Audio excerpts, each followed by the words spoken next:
Yang masalahnya kawan-kawan ada yang pegang-pegang mentang Dewan Perwakilan Indonesia asal Aceh tapi nyebut kerja Kepentingan Nasional Indonesia Bandung.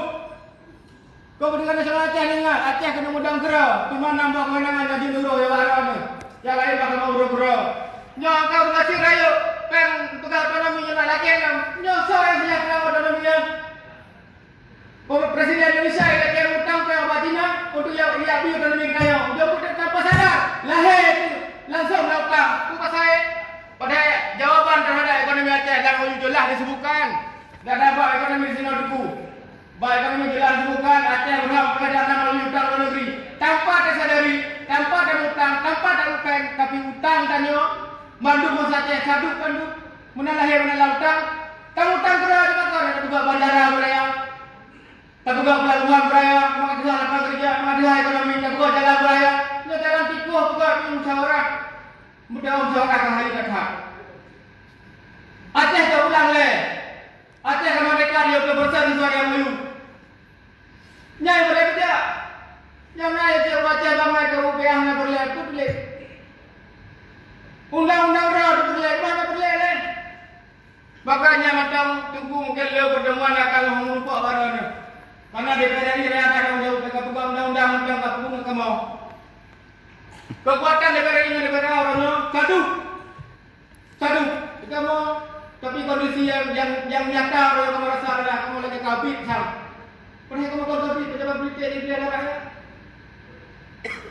Enak macam memang mungkin ibadah kumulung anak teratur apa yang bayar karena mungkin untuk kita sesuaikan mungkin dia UPH berjalan sesuai dengan MOU mana berjalan maka lagi tunggu dapat benar. Dipreh-preh tu. Lagi orang terima kasih lebih kurang Assalamualaikum warahmatullahi wabarakatuh. Ya. Mana kasih bang, kapal apa? Terakhir mana? Bina dari ini murah terakhir. Dari ini murah terakhir bina. Assalamualaikum warahmatullahi wabarakatuh. Ucap Allah, salam Nabi yang memuliakan Bapak Korpes. Boleh ni. Serta Bapak Ku pakai baju. Ku pakai Facebook. dan Bapak DPR yang hadir Bapak Lunyong. Long sedikit menitik pesan kepada Bapak Korpes. Tanya jangan menjadi pengkhianat bangsa. Bahkan long pegah menang karena yo amanah masyarakat Aceh Bapak Rundron Korpes manu.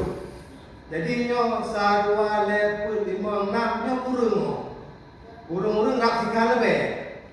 Nyo nu pastikan ini lepu sabodo Rundron di Jakarta urung no. Bahkan menang ini itu hanya menjadi sebuah keputusan penting karena itu yang lain hanya sebuah pun lagi rundron pegang itu hanya nak pegang sebuah poin penting.